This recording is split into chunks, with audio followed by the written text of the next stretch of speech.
Aujourd'hui, je vous présente un tour de magie sur lequel je travaille depuis un petit bout de temps, ainsi qu'une publicité que j'ai faite jadis, dont vous ignorez probablement l'existence, ainsi que l'histoire qui s'y rattache. Tout ça dans un instant. Laissez-moi vous raconter.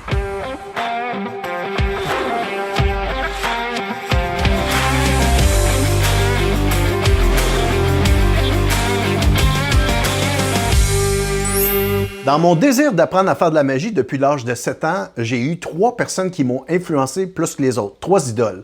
David Copperfield, il y a eu Carl Cloutier, dont je vous ai parlé dans une vidéo précédente, et il y a Tommy Wonder. Tommy Wonder était un magicien hollandais que j'ai découvert dans le début des années 2000. Et ce qui m'a appris le plus, Tommy Wonder, la leçon qu'il m'a appris, c'est un numéro de magie peut toujours être amélioré. Même quand tu penses que tu as fait le tour, là, il y a tout le temps moyen de l'améliorer encore. La manière qu'il l'exprimait, c'est qu'il avait fait au moment où je l'ai découvert, parce qu'il a fait des livres dans sa vie, mais moi je l'avais découvert avec une série de 3 DVD, dans lequel, entre autres, il montrait un numéro où il empruntait la montre d'une personne du public, il la faisait disparaître et la montre réapparaissait ailleurs. Puis là, il montrait la version numéro 1. Voici ce que j'ai fait quand j'ai voulu faire ce numéro-là, début des années 80. Voici comment je le faisais. Puis là, j'ai performé comme ça pendant 2 ans de temps, jusqu'à temps que j'ai eu une nouvelle idée. Puis là, voici comment je suis arrivé à cette version-là. Puis là, j'ai eu une autre idée. Ça m'a pris 5 ans à travailler dessus. Je l'ai amené là. Puis voici comment il est rendu aujourd'hui. Puis peu importe le montant d'argent, d'investissement que ça pouvait prendre, que ça coûte 10 000 $ pour améliorer le numéro, pour lui, c'était pas un problème. Que si ça l'impliquait de refaire son code vestimentaire au grand complet, puis de s'acheter un veston d'habits qu'il allait faire truquer, puis que tout ça allait coûter 3 000 $, c'était pas grave. Si à la fin, le numéro il est meilleur pour le public, ça vaut la peine.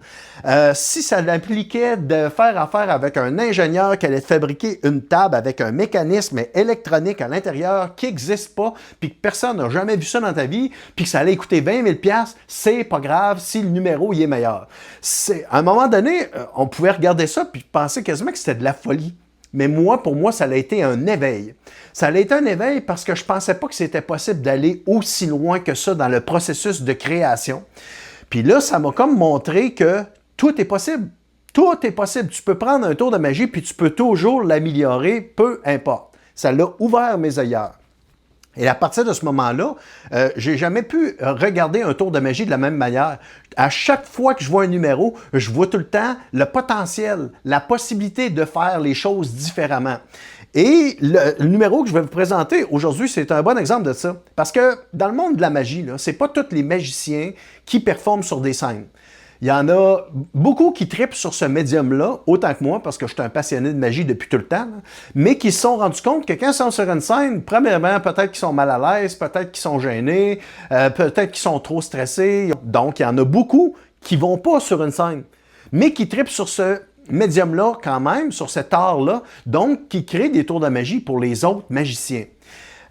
C'était pas le cas ni de Carl Cloutier, de David Copperfield, on s'entend, et de Tommy Wonder, qui étaient 3 performeurs incroyables sur une scène.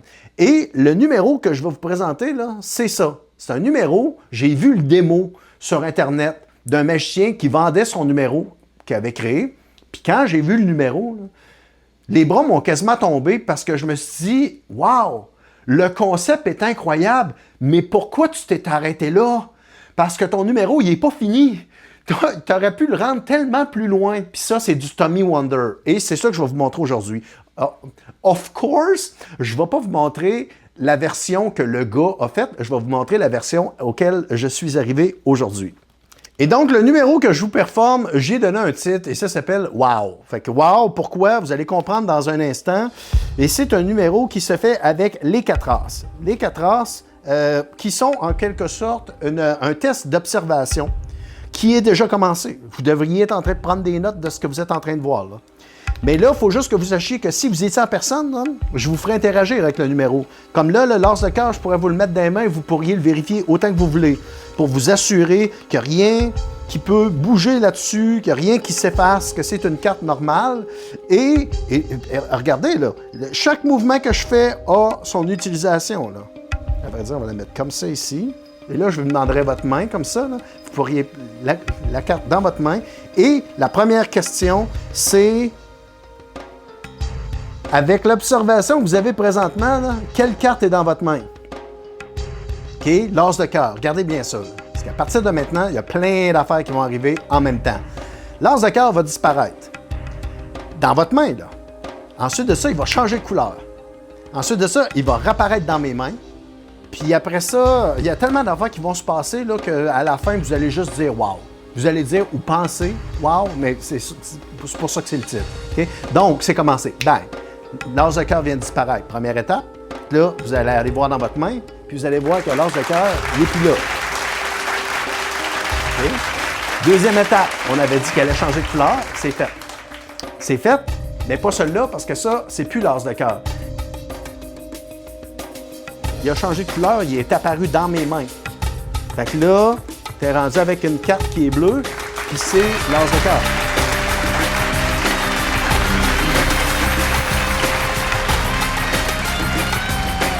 Les trois cartes ici, là, tu fais ça, là, les trois cartes changent aussi de couleur.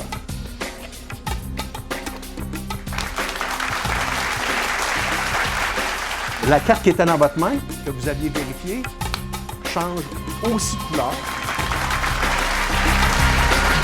Tout ce qui reste à faire, c'est d'aller voir l'as de cœur, puis c'est là que normalement vous allez dire...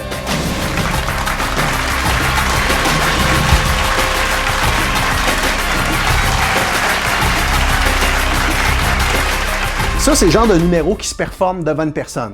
Ou 2, 3, 4, 5 personnes en avant de toi, là, mais pas tout seul devant une caméra. Fait que là, ça pouvait avoir de l'air un petit peu là, bizarre, là, les mouvements que je faisais. Là. Mais si vous aviez été en avant de moi, là, ça aurait été dans votre main, ça, c'est dans les mains d'une autre personne. Tout ça là, aurait eu l'air beaucoup plus fluide. L'idée de base là, du numéro, quand je l'ai vu, c'était juste que le gars il prenait la carte qu'il plaçait dans la main d'une personne. OK, c'est l'as de cœur, super, la carte elle disparaît, puis elle réapparaît dans mon jeu. Voici l'as de cœur. That's it, that's all. À partir du moment où moi j'ai vu ça, là je me suis dit, oui, mais l'as de cœur, quand il va réapparaître là, il va réapparaître bleu. Puis là, après ça, toutes les autres cartes vont changer de couleur aussi. Des cartes rouges, il n'y en aura plus. Et à la fin, tout peut être vérifié. Fait que là, si vous étiez ici, là, toutes ces cartes-là, je pourrais vous les mettre dans les mains. Là. Puis, vous pourriez tout vérifier, là. Ça, c'est l'influence de Tommy Wonder. Et c'est la raison pour laquelle je vous ai présenté ce numéro-là aujourd'hui. La publicité dont je vais vous parler aujourd'hui et que je vais vous montrer à la fin de la vidéo, c'est drôle parce que dernièrement, j'ai fait un projet que j'appelais mes Clean-up Magic. J'allais chez des gens qui avaient perdu le contrôle du nettoyage chez eux, puis je leur faisais un clean-up total de leur spot. Là. Bon, ben c'est comme un projet commun. Avec ça, malgré qu'il n'y avait pas de relation entre les deux, parce que la publicité, je l'ai faite il y a quasiment 20 ans de ça, puis les projets Clean-up Magic, c'était comme l'an passé. Pour comment c'est arrivé, c'est un peu spécial, c'est que moi, il y a eu des moments dans ma vie où j'ai fait des auditions où instantanément, quand je suis arrivé sur place, je savais que c'est moi qui allais avoir le rôle. Puis ça arrive pas si souvent que ça, mais quand ça arrive, c'est un bon feeling. Parce que passer des auditions, là, ça peut être rough. Ça peut être rough sur l'ego.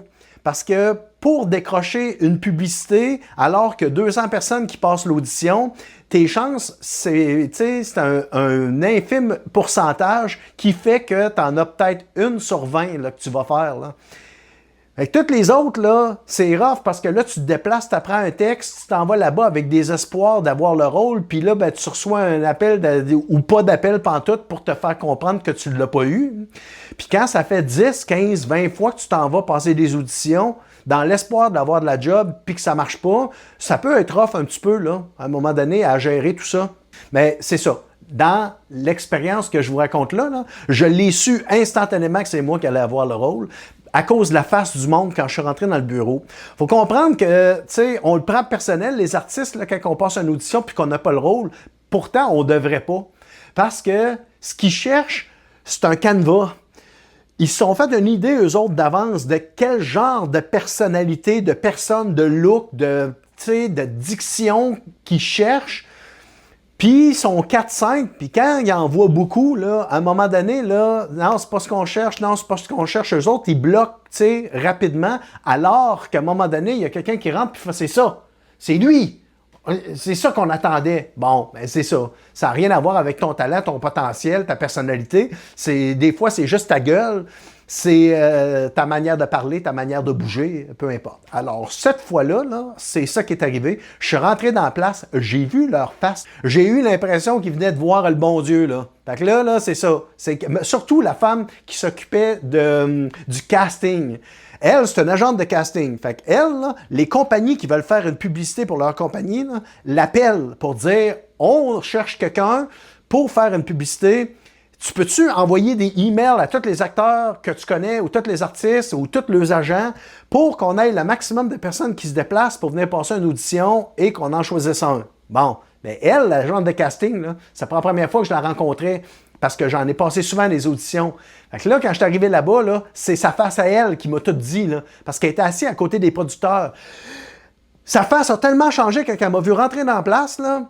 Puis là, elle les regardait, puis elle lui faisait des clins d'œil. Puis là, je le savais tout de suite que c'est moi qu'elle allait l'avoir. Fait que j'ai fait mon petit texte, toute la patente, là, mais c'est comme si je le savais que c'était dans la poche. Et la seule question, c'est qu'à l'époque, j'avais les cheveux longs, puis il m'avait demandé « Est-ce que tu nous autoriserais à ce qu'on te coupe les cheveux? » Puis là, ben, moi, je leur avais dit « Ouais, ben, tu sais, ça dépend, là. Ça dépend comment ça paye. » Fait que là, ils m'avaient donné une idée du cachet, puis je lui ai dit « À ce prix-là, si vous voulez, vous pouvez me raser la tête. » Fait que ce que ça a fait, c'est que j'ai eu le rôle. C'était filmé à Toronto. Fait que j'ai pris un charter.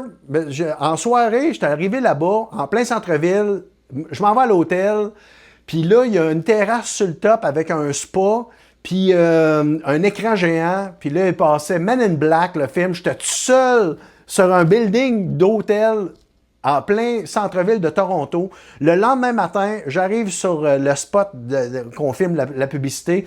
Tout le monde est super cool avec moi. Tu sais, c'est le genre de moment où tu es traité comme si tu étais un roi. Là, puis là, ils m'ont coupé les cheveux. Après ça, on est arrivé. Il y a eu 4 heures de tournage pour avoir la publicité. Puis qu'après ça, je revienne chez nous. Tching, merci, bonsoir. Un beau paiement.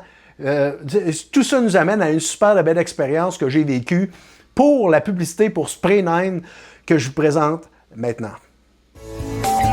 Ça, c'est ma partie préférée. Bonjour, Sophie. Vous nous avez signalé des tâches qui vous résistent. Voici le défi Spray 9. Entrez! Incroyable! Je pensais jamais pouvoir me débarrasser de cette graisse. Rien n'est trop résistant pour le nettoyant de tout usage Spray 9. Il vient à bout des taches et des saletés les plus tenaces, détruit les virus et bactéries.